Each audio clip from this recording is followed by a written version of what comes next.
Merci beaucoup, peuple congolais, chers compatriotes. Je pense que Bozolanda Oyabino à l'arbitre du peuple Ousmane Mutombo. Toyaka pona ko beta masolo ya mboka. Toyaka pona ko beta masolo ya mboka. Toyela ka jalelo te. Biso toyaka ko sala ba sentiment te. Toyaka ko beta masolo ya mboka.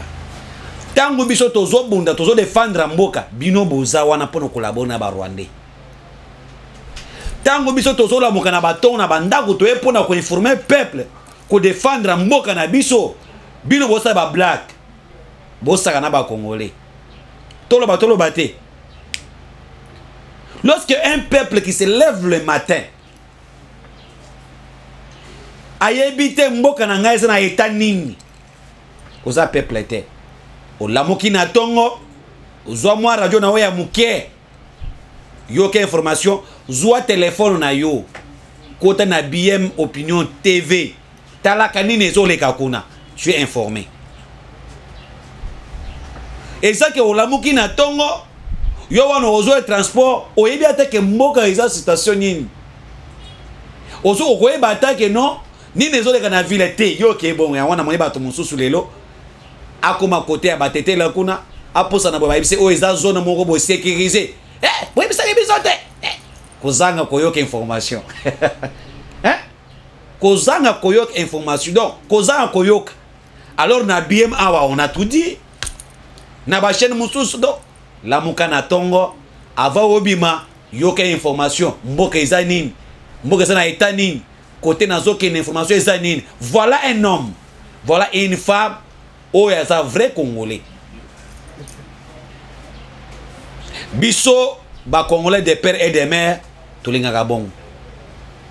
So boki na ville ko ko centre côté papa ko fanda. Donc ba ISP non soana eza zone stress à haute sécurité. Donc moyen monto so côté pamba eza bongote. Na ebite so ki papa ngwa zanzami. To ebi na biso te. Ngai na ekobeta bino masolo. Tango tozana katia kolobana bino. Nous devons dire des vérités. Chers compatriotes. Babimisi Moussolo et pas à l'État. L'État Abimisi Moussolo. L'État congolais. Abimisi Moussolo. Pona boye ya pape. A pesi na l'église catholique. A pesi na ambongo cardinal. Donc basali bazui ba entreprise. Babongi solo lengene papa koya.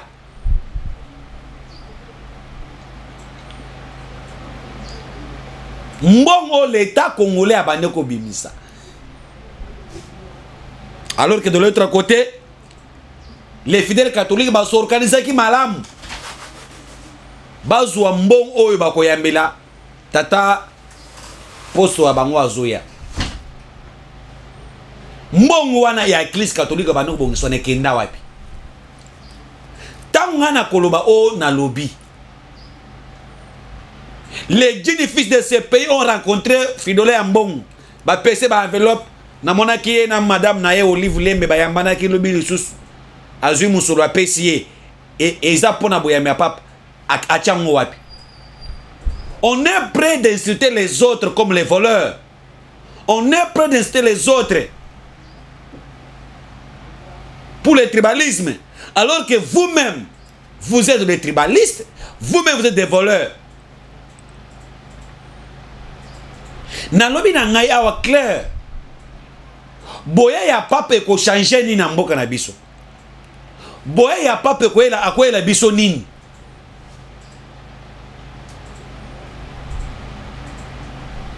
L'argent qui sort là, ça va être une somme. Oh ba ko sumbata tenir ba militaire.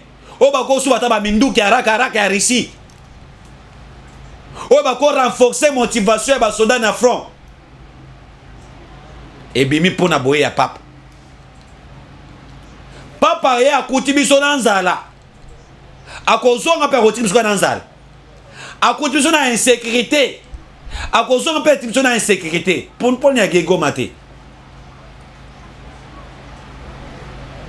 Je l'ai dit, je ne suis pas contre pape. Mais je dis la situation que nous avons dans ces pays, vu les sommes qui sont sorties. Messieurs, dames, vous serez choqués.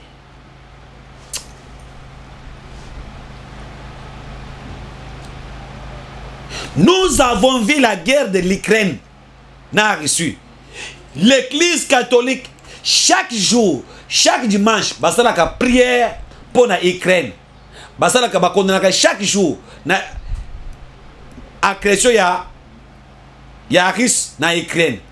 Mais plus de millions de Congolais, oyo bakufa na Est. Je n'ai jamais vu l'église catholique condamner l'agression rwandaise. Je n'ai jamais vu le Vatican condamner l'agression rwandaise. Après plus de 6 millions, 12 millions, 15 millions de morts massacrés par le régime Kagame, le Vatican est resté silencieux. 2 mois, 3 mois de l'agression de la Russie dans l'Ukraine, c'est le Vatican qui parle, qui dénonce cette agression. Il y a Russie. Des prières chaque jour qui se fait pour la Russie. Ah. Mais nous, 15 millions de morts, on ne sait même le nom de Rwanda. Depuis l'agression que le Rwanda fait en RDC, l'agression rwandaise en RDC, depuis Bandaki, tous les morts que je viens de vous citer, combien de fois le Vatican a déjà dénoncé cette agression? Rien du tout. Combien de fois le Vatican a déjà fait des messes pour 16 millions de morts, des femmes violées, des enfants abandonnés par leurs parents? Aujourd'hui, les Saint-Pères arrivent. Mais les Saint-Pères arrivent. Nous sommes dans un pays laïque. Nous sommes dans un pays laïque. La RDC n'est pas un pays catholique. Nous sommes dans un pays laïque où nous devons respecter les droits des autres. Bandeko yangai, dans le bakarangai vérité. Nous sommes dans un pays laïque. Vous prenez l'arrivée du pape comme le col là, férié. C'est saboter les autres religions.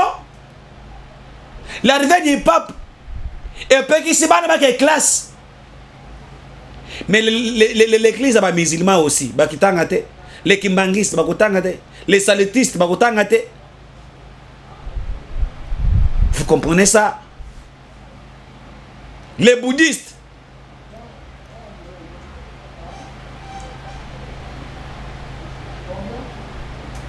Et c'est le gouvernement qui prend la charge de l'organisation Yaboya Pape, oui. Mais quand je vous informe, bota la image oyo. Image oyo, eza mon gouvernement abimis pona batonga podium. Nasa de martyrs.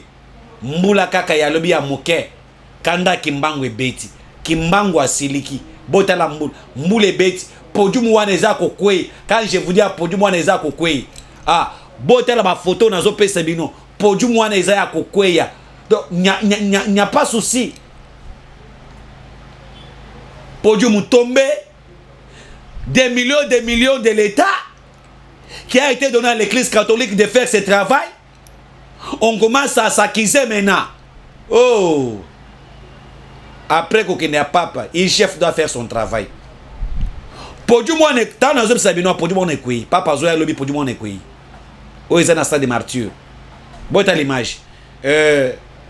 Naseka kana ndeko na ngai Rabi tchaba ba photo wan bota la ba photo wan. Vous allez comprendre l'argent de l'État. N'importe so va frapper les sous les effets les effets va frapper bon à l'État. A bon va frapper bon à l'État. Naebi sakabino plusieurs fois. Naebi sakabino plusieurs fois ça. Il y a eu un débat qui a commencé. En bon dit, l'arrivée des papes n'est pas dit à ces régimes. Les régimes à qui a ligné en côté. Alors c'est ces régimes-là qui avaient invité les papes ici dans ce pays. Et le régime il y a beaucoup M. Kabila à 18 ans.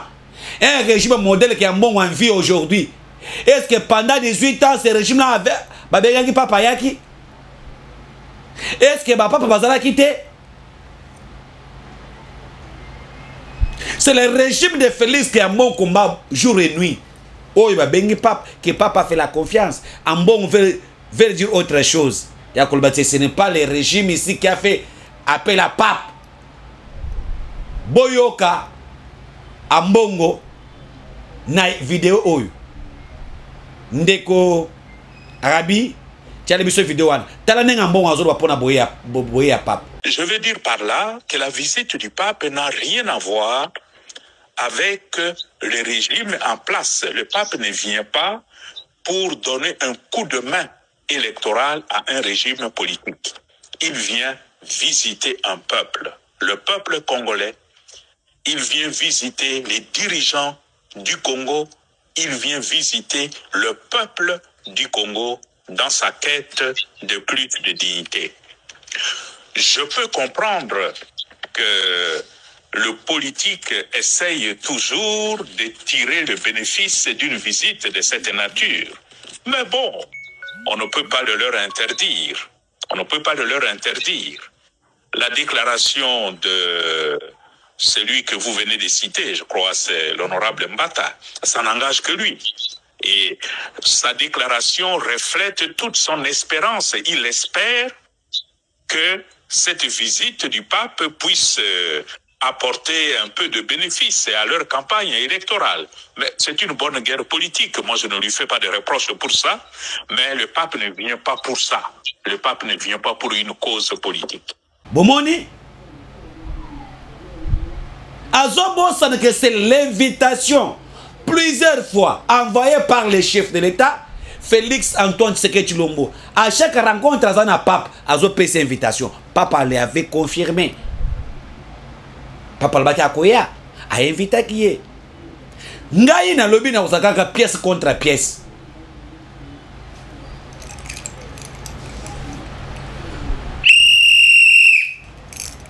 Voilà maintenant ce que papa a répondu à Mbongo. Hier. Ha. Tala. Papa Salimé Lobby. Avant na Congo. Voilà ce que papa contredit à Mbongo. Tala. Bon, la vidéo. Chers frères et sœurs, après-demain, je partirai pour un voyage apostolique dans la République du Congo et dans la République du Sud-Soudan. Je remercie les autorités civiles et les évêques locaux pour les invitations pour ces visites. Je salue les populations qui m'attendent. Ces terres sont éprouvées. La République du Congo souffre surtout dans l'est du pays pour les affrontements armés et pour l'exploitation. Papa dit à Mbongo ça c'est la vérité. Nakati match. Alibitre à match. Nakati match. Nana zana faute. À Mbongo bien Pape. Pape reconnaît, il a été invité par les autorités civiles de la RDC pour visiter ces pays. Mais namoni mutuboka lobby et contre la bila a fatigué, messieurs. Mais tu retenir que na 4 ans ya Félix, Papa François était venu au Congo.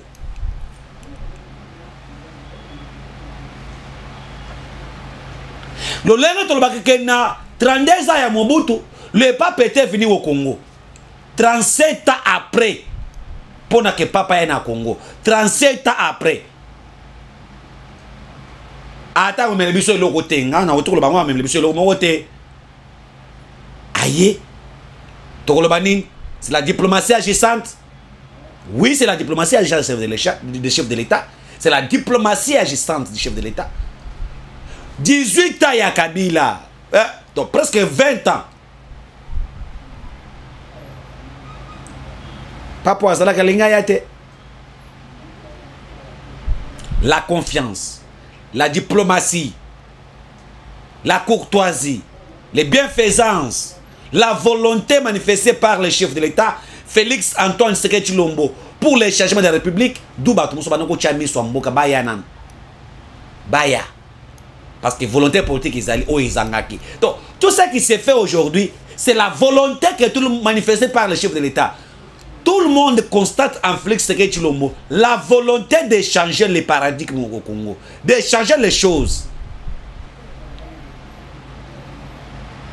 Chers compatriotes, Mais eza eloko moko nga nazoloba bomoni eza eloko moko nga nazoloba papa koya mais les églises catholiques les églises de réveil plutôt se mobilisent pour faire la marche contre le discours du pape. Hey. Bazo se mobiliser pour la marche contre le discours du pape. Tolobi boy que pape ne nous amène pas des choses. Il y a que non moi ça mobali babalana. Ne nous amène pas ça. L'homosexualité ici non. Mariage homosexuel non ici. On ne peut pas accepter dans le pays de Kimbangu, dans le pays de Lumumba, que le pape vienne nous imposer, nous mettre un discours de l'homosexualité ici. Le mariage homosexuel ici. Pas question, messieurs. Pas question. L'église catholique contient que 40 à 30 millions de la population congolaise. Alors nous sommes dans les 100 millions. C'est-à-dire que les 60 millions qui restent n'est pas en convenance avec l'église catholique. Sont majoritaires.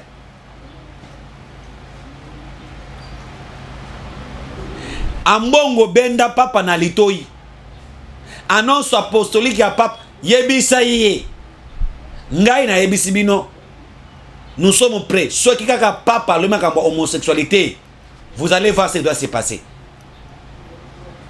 Le bénéfice pour la kimia, réconciliation, yebise kagamatika ko accrécer RDC, yebise communauté internationale, déplorer la silence de la communauté internationale, oh va garder silence pour la agression rwandaise. Oh il va sanctionner Rwanda te. Yo en tant que pape, le bela bango. Kasi tika biso makambo ya koloba eteke non, oh moi c'est mon babalana. Ce n'est pas un bon discours que nous avons besoin. Les Congolais attendent des papes quoi? Un discours de la réconciliation, de paix. Ce que nous on attend chez pape, exact qu'on dénoncer l'agression rwandaise et demander aussi à la communauté internationale de sanctionner les Rwandais et d'appuyer la RDC comme vous appuyez l'Ukraine pour mettre fin à cette agression rwandaise. C'est ce que nous attendons chez pape. Chers compatriotes, à l'habitude du peuple, dans le bagaranga vérité. Oh, ce n'est pas le régime qui a invité pape.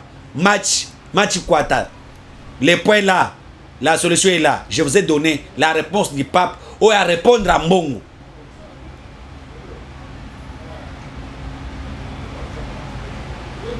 Yangwa nazo tuna. Est-ce que ce qui peut tangu tata Simon Kimbangu kanga na yaka au gouvernement bisape musolowana oya bispo na pape bacha peu journée fériée tozo c'est la bino au ba parlement na parlement chef d'état lobaki awa ke mukolo ya le mois d'avril je pense le 26 ou comment ezala mukolo mbota tata Simon Kimbangu, est-ce la férié, chômé payé, jusque là, qu'est-ce que vous attendez, vous les parlementaires, vous les députés dormeurs, vous attendez quoi? J'ai vu là, oh, les députés catholiques sont allés, vous regardez comment, comment Papa Bakoza a accueilli. Tu comprends ça? Dans un pays laïque, où un député s'identifie, mais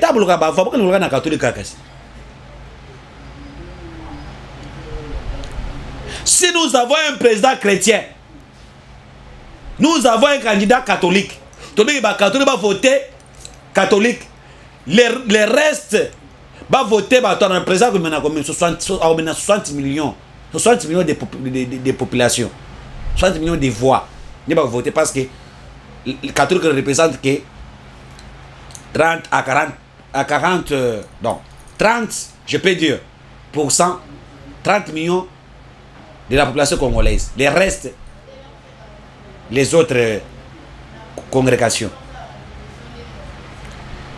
C'est ça. Mbongo bako sumbata ba biloko mosusu pour les dépenser pour état là ba détourner tal ba frapper en mos. Tokoyeba vérité. Chers compatriotes, boyeba kande kuna bino le but du peuple na lobaranga pona makambo itali mboka boye. Ça nous énerve. On a besoin de la paix à l'est du Congo. J'aime parler de ça.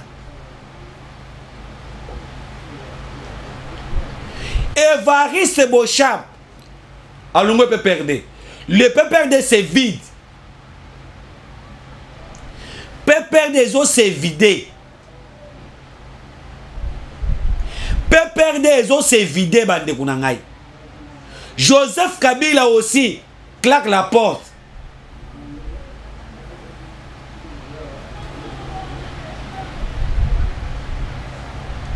Le peuple vient de perdre un constitutionnaliste, le Kolabochab, Bazana Bangote. Pourquoi? Tundaka Sende vient de quitter ce PPRD. Obe Minaku à la porte.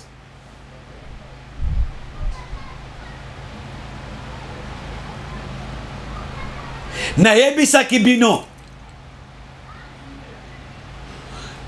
Ti Fatia Silisa manda na ye PPRD ekotika la kozwata ba député société. Nayebisa Kibino c'est la fin ya PPRD. Basala kere ya kubeba na tata mokonza ekolo na FCC Kashi. Ils ont fait une erreur grave de combattre la vision de Félix Antoine Tshisekedi que toute la population va croire na ye. C'est une erreur de PPRD. Une erreur impardonnable. Tonda kasende oyo bozo mona oyo. Yemei. Na bengi Yemei. Yemei m'a donné un mot d'ordre. Parce que Yemei Yewanas. Nous avons vécu avec vous, Emmanuel Chadari. À conduire ma trousse sur la barrière. On ne doit pas nous intimider. On a vécu ça. Nous avons vécu. Évariste Bochab, candidat à PPRD, na vice-président à Sénat. Majorité PPRD na Sénat, bakwe sayi, akweya, badiba ngazwa. Ça ne vous dit pas quelque chose? Ça ne vous dit pas quelque chose?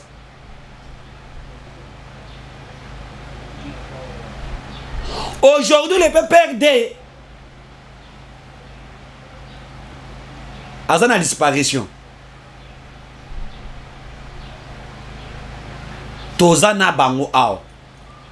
Yango nazo ebisa binoza prophète politique te. Mais je vous dis, en tant qu'arbitre, je dois sanctionner même avant.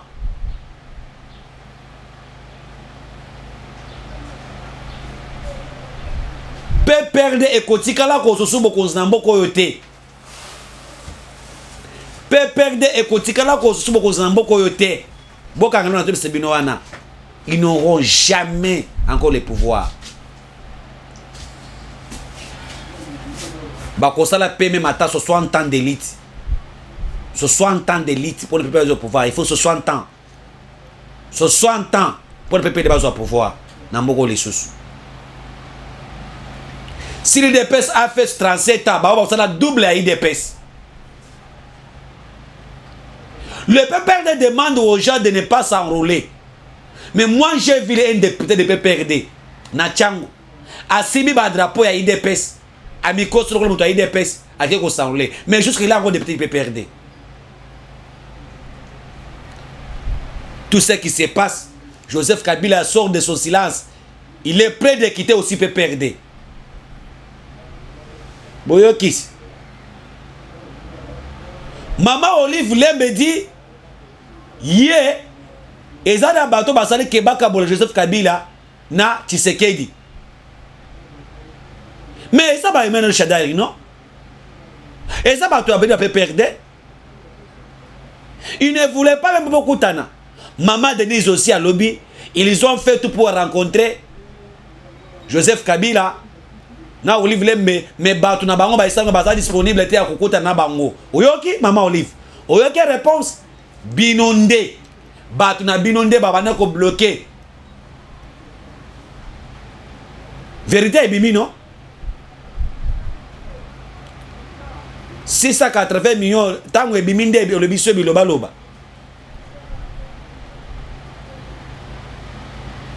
Et je vous dis, aujourd'hui, les Congolais, qu'est-ce qui doit se passer?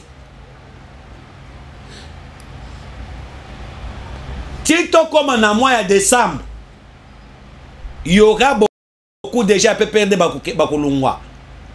Quand je vous dis, Emmanuel Shadari a dit que nous sommes na Kindu. Ay besi ba to ba sa onle meya que nous sommes na Kindu. To kota la bango so ba sa onle te.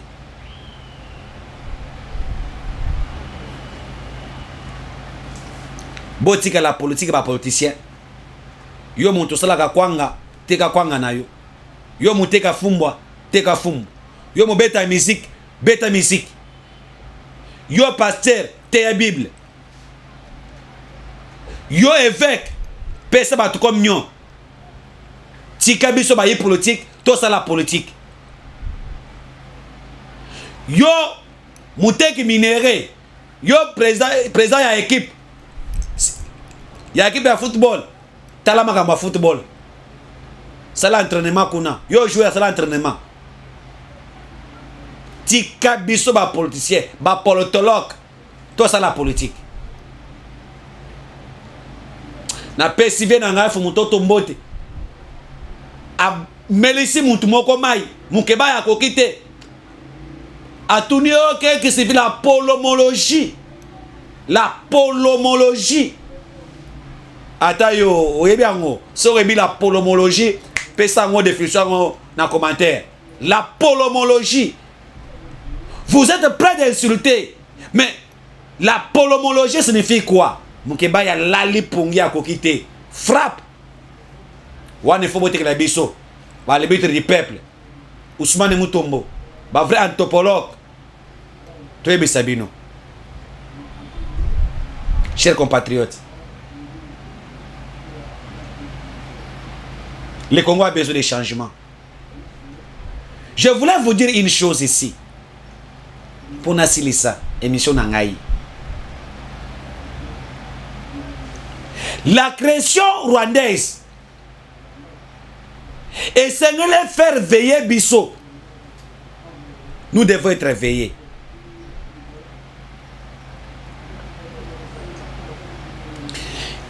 Nous devons considérer tout le pays voisin comme l'ennemi du Congo. Je l'ai dit, je sais le pourquoi je l'ai dit. Tous les pays donc voisins à Congo, si nous allons les considérer comme ça, nous allons investir dans l'armée, dans la police, dans les services de renseignement pour renforcer notre sécurité. Parce que nous avons envié Bissot. Tous les pays que vous voyez là, des bons voisinages, Bazan a bissoté la bon voisinage. Ce sont des traîtres, ce sont des complices.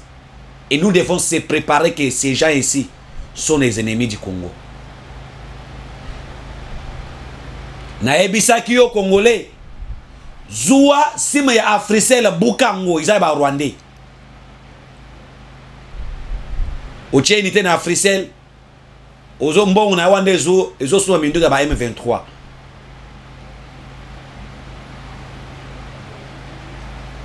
Nous devons aimer ces pays. Nous devons refuser tous les produits. Il y a Rwanda dans ma belle Nabiso. Les Congolais doivent avoir un changement. Le changement de ces pays dépend de nous-mêmes les Congolais. L'amour du patrie. Nous-mêmes. La raison pour laquelle il faut travailler pour les changements. Il faut travailler pour la réussite dans ces pays. Nous devons travailler sur base de ça. Maman Denise Nyakero, mama moko ya malamu, mama moko ya mayele apesi bango leçon. Chers compatriotes,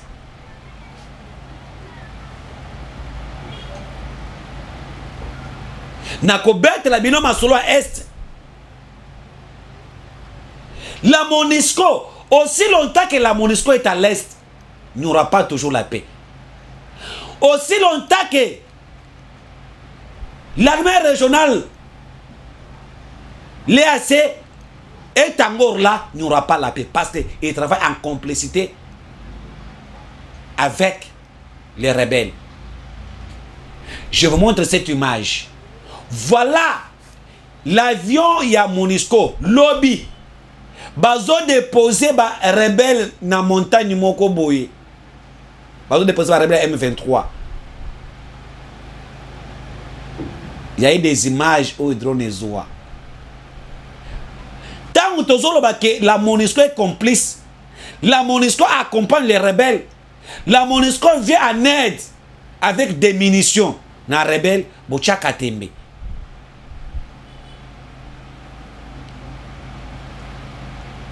Nous devons se rattraper. Namakamboy. La vraie politique. Balingi ba bebisa, ba récupérer Goma, tout ça va profiter wan. Bota l'image oh. Bota ndenge MONUSCO azokitisa, azokitisa ba rebelle à M23 na montagne moko. Pona ba attaquer kaka bamboka na biso. Bota l'image. Hii ni avyo ya MONUSCO yenye kukilima amuja inakuya pale ikinashusha, hatujui ikinashusha nini. Njo ile sie tuko mbali yayo, tunasema fasa mama nataka Kinyamuyaga. Ne avyo ya MONUSCO ikinashusha pale vitu vilikuwa sawa vile va soda, ni avyo ya MONUSCO. Hatu comprendre kama ni nini. Vraiment si hatujue koma sa koma ile avyo hatuyajua ni nini, hatuyajua bikwae. Mungejikaza muone kabisa bakubwa sasa vile ba inchi muone vile mudafanya hapa juu hii avyo ya MONUSCO tunaona iki naacha watu chini, hatujui iki naacha nini. Meni watu njo iki nateremsha bako sasa vile basoda. Kama inaingiza M23 kwa hii kilima ya Muja, hatujui ni hii kilima ya Muja hapa kwenye watu wanaombeaka yenye iko yule ya Kinyamuyaga yenye naona musite. Sawa sawa. Mujikaze mutonee yenye biko pale. Sawa vile bakubwa wa inchi. Ingali pale ni nakata me nye peke mujiaranje.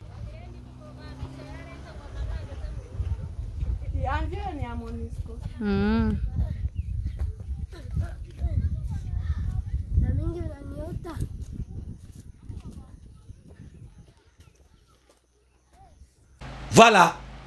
Voilà. Nalobaka nanga vérité à l'ébite du peuple. Biloko aboyi. Soki tolobi ke MONUSCO bakende. O tolobi. To sengi na MONUSCO bakende. To sengi na peuple congolais bazala très veillé. Voilà l'ennemi du Congo est là. Toliaka na MONUSCO chaque jour. Musolo l'habitude zouake pas MONUSCO bazouaka. Botala ke aza complice na makam oyo. Yen mutazo déployer ba rebelle. Yen de mutazo pesa azo renseigner la position à faire de Sénabiso.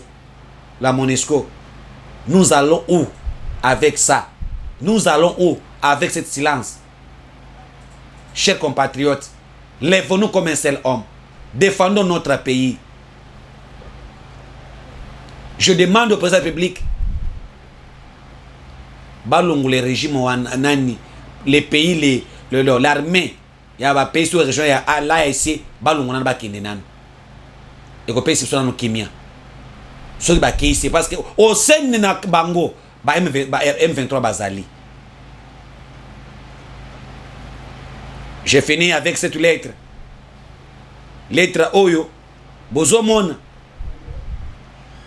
Le gouvernement congolais va dénoncer un tox ba ojo ba utuko yoka au contact entre le ministère ya défense na général Mukabo na makambo etali Kichanga eza bobele plan ya service de renseignement rwandaise balingi ba mettre peuple congolais loko na moto ya lokuta. Il n'a jamais eu cet appel téléphonique, ces audios entre le ministre de la Défense na général Mukabote eza lokuta. Balingi basala mopolo ba tie biso loko na moto ya mabe. Voilà les communiqués au gouvernement na biso ba dénoncer le plan wana ya les services de renseignement rwandais oyo balingi ba bebisa peuple congolais na mutu ba tie bango eloko na mutu existaka te. Bomoni yango wana ngai na tambla ba preuve lettre yango wana soki bokotanga ngo na tikala ngo ndeko na ngai arabi atiela bino. Voilà les Congolais de père et de mère. Je finis par là. Demain, je serai avec vous. J'ai des images. L'Occident, Nakatia, Kichang. Les militaires français, Nakatia Kichang. Je vous dis vrai. Demain, je serai ici. L'émission sur la sécurité avec les images que j'ai eues de plusieurs. Vous serez étonnés de ce qui doit se passer au Congo. Avec Dieu, nous vaincrons. Sauver notre pays, parler le même langage, parce que le pays nous appartient. Si le Congo est là, c'est tout le monde au Bazolé là. Évitons l'infiltration. Dénonçons tous les plans. Il y a infiltration dans Bokanabiso pour défendre notre nation. Avec Dieu, nous vaincrons.